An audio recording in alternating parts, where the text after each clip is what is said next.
आज के इस वीडियो में हम जानेंगे ओम के नियम के बारे में। ओम्स लॉ क्या है? ओम्स लॉ, ओम्स लॉ इसका नाम क्यों रखा गया? क्योंकि एक वैज्ञानिक था, ओम नामक वैज्ञानिक, जिसका पूरा नाम है जॉर्ज साइमन ओम्स। उसी के नाम पर इस नियम का नाम दिया गया है। तो क्या है, डिटेल में जानेंगे। Ohm's law state that the current through a conductor between 2 points is directly proportional to the voltage across the 2 points if the temperature and pressure etc remain constant।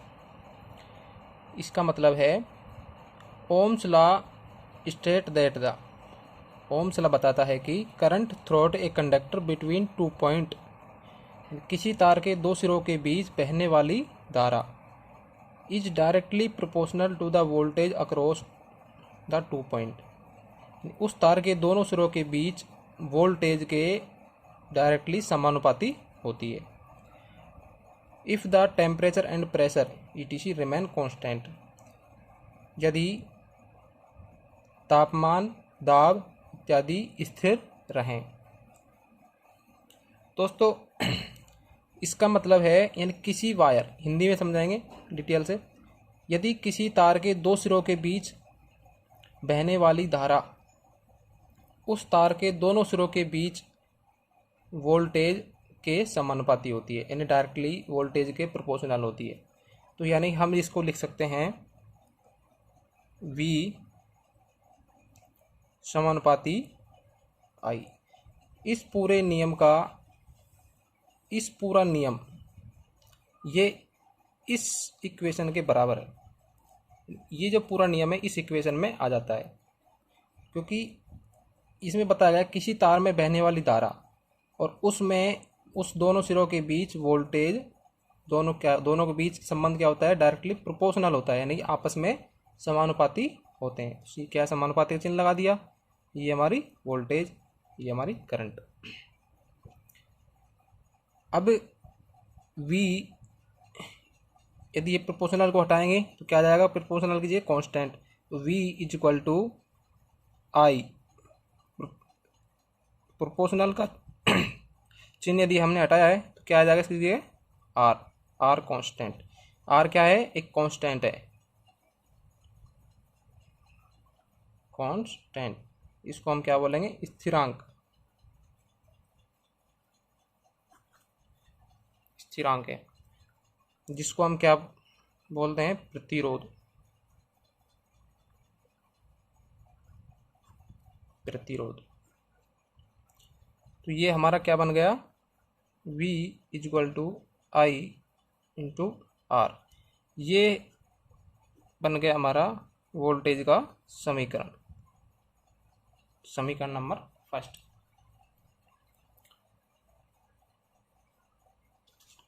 अब यदि हम सर्किट से समझें, डिटेल में समझते हैं, ये हमारा सर्किट है, इसमें हम लगा देंगे रजिस्टेंस और इसमें हम लगा देते हैं एक वोल्टेज सोर्स। ये हमने लगा दिया बैटरी और इस सर्किट को कर दिया हमने बंद। ये क्या है? हमारा रेजिस्टेंस। रेजिस्टेंस को मार्क करेंगे R से, और ये बैटरी है, ये वोल्ट। यदि किसी रेजिस्टेंस को हम किसी बैटरी से जोड़ते हैं तो देखिए ये बैटरी, यहाँ पर करंट यहाँ से चलेगा, यहाँ से गया, इसमें जाके रेजिस्टेंस में से जाके वापस होके वापस बैटरी में आ गया। यानी इससे, यानी ये हमारा जो सर्किट है ये हमारा बंद सर्किट है, यानी क्लोज सर्किट है। तो यानी इसमें कुछ करंट चलेगी और उस करंट को हम प्रदर्शित करेंगे I से। ये हमारा करंट हो गया। तो ओम के नियम क्या कहता है? ओम के नियम के अनुसार यदि यहाँ पर हमारी वोल्टेज माना कि 5 वोल्ट है, 5 वोल्ट है, रेजिस्टेंस हमारा स्थिर रहेगा, 5 वोल्ट है, तो करंट कितनी है हमारी? माना कि 1 वोल्ट है, सॉरी 1 एम्पियर है। तो ओम के नियम, ओम का नियम क्या कहता है? यदि वोल्टेज को हम बढ़ाएंगे, यदि वोल्टेज का मान हमने करके दिया 5 की 10 वोल्ट कर दिया, तो करंट का मान कितना हो जाएगा? ओम के नियम के अनुसार 2 एम्पियर। ये हमारा देखो V समानुपाती आई, यानी जितना हम सर्किट में वोल्टेज बढ़ाएंगे उतना ही हम करंट को बढ़ा हुआ पाएंगे। ये हमारा क्या है, रेजिस्टेंस, ये रेजिस्टेंस दोनों सिरों हो गए। इन दोनों सिरों के बीच बहने वाली धारा इन दोनों सिरों के बीच वोल्टेज के समानुपाती होती है। यानी इस सर्किट में यहाँ से करंट चली आई और वो ही करंट इसमें जाएगी, हाँ, रेजिस्टेंस में से होके वापस सोर्स की तरफ। ठीक है, ये समझ में आ गया। अब देखते हैं नेक्स्ट,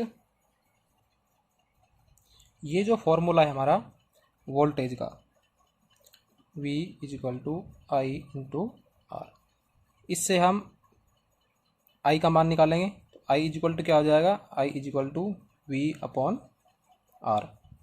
यदि हम रेजिस्टेंस का मान निकालेंगे तो R =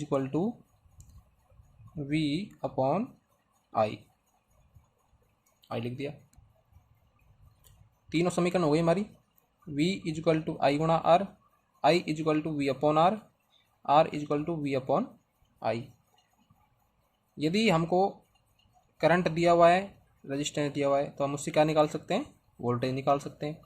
यदि वोल्टेज दिया हुआ है, रेजिस्टेंस दिया हुआ है, उससे हम धारा निकाल सकते हैं, आई का मान निकाल सकते हैं। यदि सर्किट में वोल्टेज दिया हुआ है और करंट दिया हुआ है तो हम रेजिस्टेंस निकाल सकते हैं। देखते हैं, एक सर्किट बनाते हैं। ये लगाते हैं हम एक रेजिस्टेंस, ठीक है। यहाँ लगाते हैं हम एक स्विच, इसको जोड़ देते हैं वोल्टेज सोर्स से। ये वोल्टेज सोर्स से जोड़ दिया है।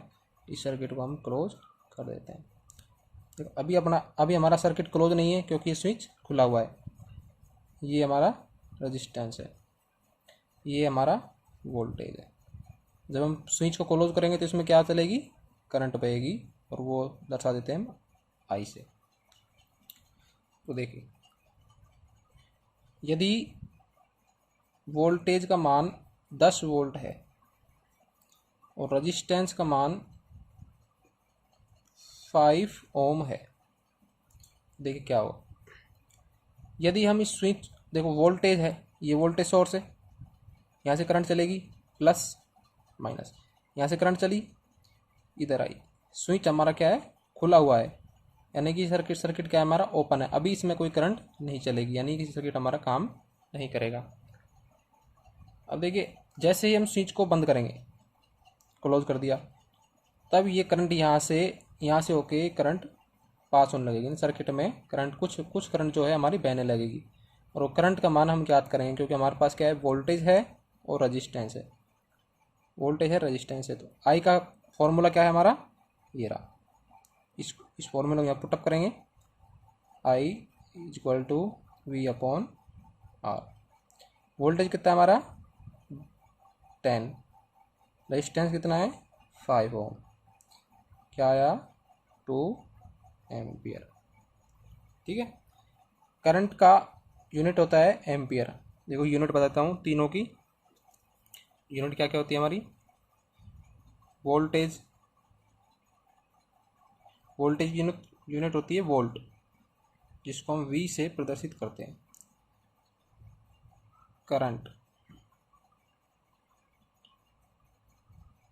करंट की यूनिट होती है एम्पियर, जिसको हम किससे प्रदर्शित करते हैं, एम्पियर से, सॉरी आई से हम इसको प्रदर्शित करते हैं।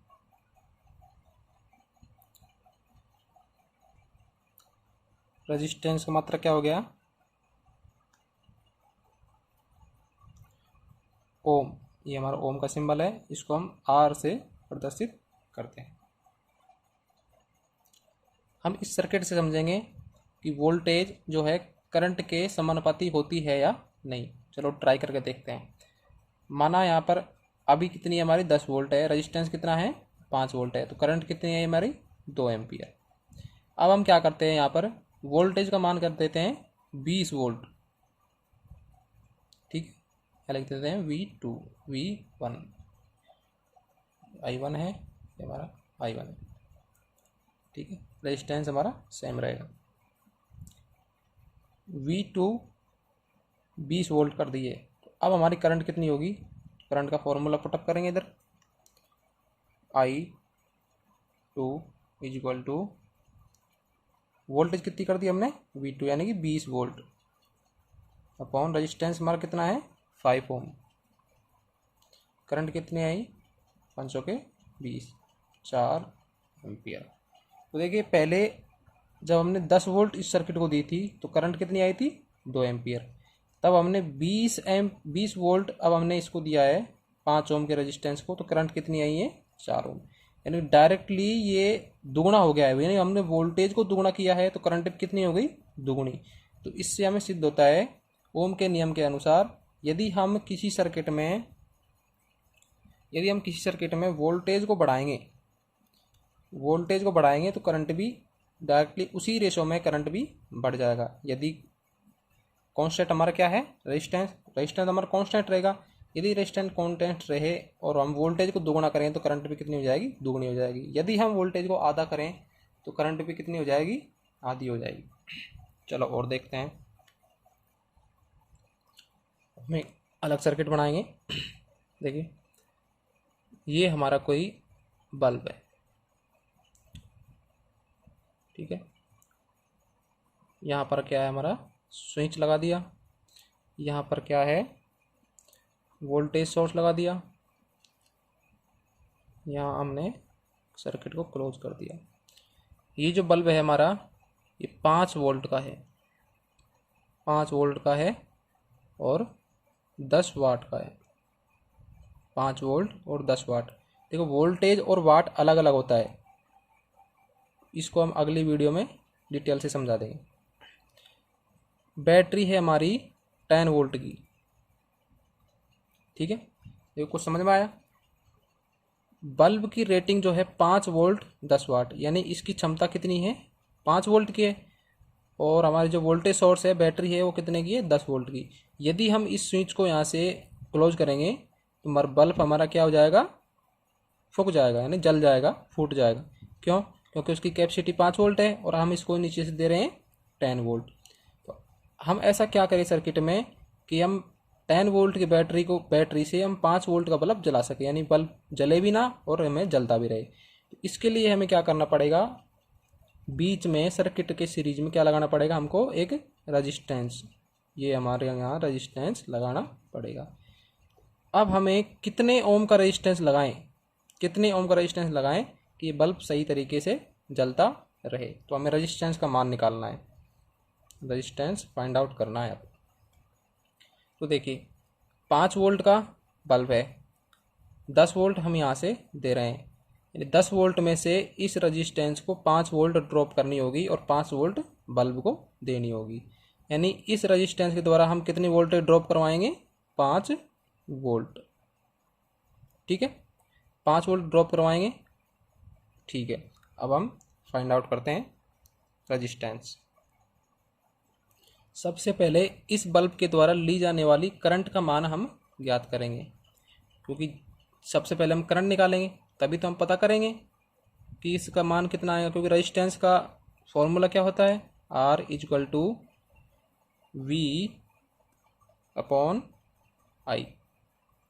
वोल्टेज हमारे पास है लेकिन क्या नहीं है करंट नहीं है, तो करंट हमें निकालनी पड़ेगी।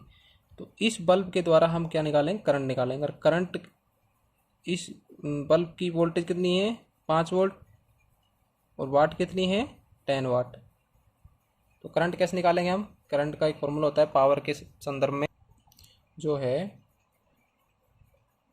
P equal to V into I. ये पावर का फॉर्मूला है, इसको हम अगली वीडियो में डिटेल से समझाएंगे। अभी के लिए हम करंट निकालते हैं यहाँ से। करंट का मान कितना हो जाएगा I equal to P upon V।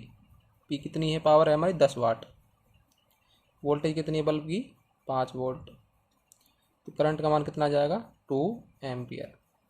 यानी बल्ब हमारा 2 एम्पियर करंट लेगा। कितनी लेगा 2 एम्पियर, ठीक है।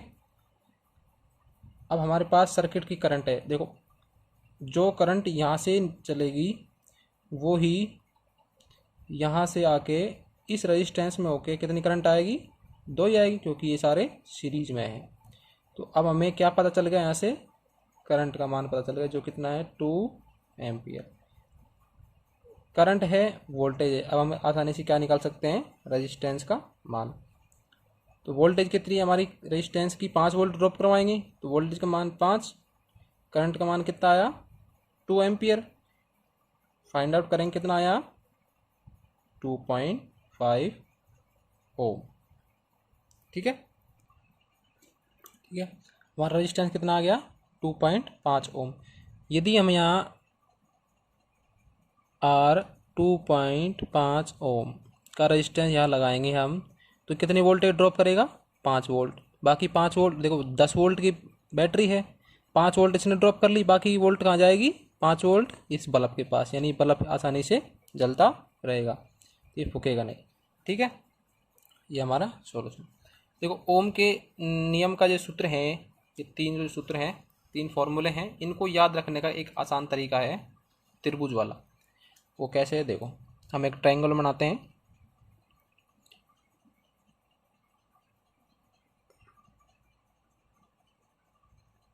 इसको हम 2 पार्ट में डिवाइड कर देते हैं, नीचे नीचे फिर से डिवाइड। यहाँ पर हम लिखेंगे V वोल्टेज, इसमें I, इसमें R। ठीक है, देखो V, यदि हमें V चाहिए, V का मान निकालना है तो सिंपल से क्या हो जाएगा V is equal to I into R, I into R. यदि हमें I का मान चाहिए, I इज इक्वल टू क्या हो जाएगा V बटे आर, यानी V upon R, V upon R. यदि हमें R का मान चाहिए, R चाहिए तो क्या हो जाएगा V बटे I, यानी V अपॉन I। सिंपल। देखो इस ट्राइंगल को याद रखो, ऊपर तो क्या आएगा V और नीचे 2 भागों में I इंटू आर। यदि V चाहिए तो I इंटू आर हो जाएगा, यदि I चाहिए तो V अपॉन आर हो जाएगा, यदि R चाहिए तो V अपॉन I। यानी इस ट्राइंगल को याद रख के हम तीनों सूत्र को हम याद रख सकते हैं। ठीक है दोस्तों, ओम के नियम के बारे में यदि और कोई कन्फ्यूजन है तो हम कमेंट कर सकते हैं।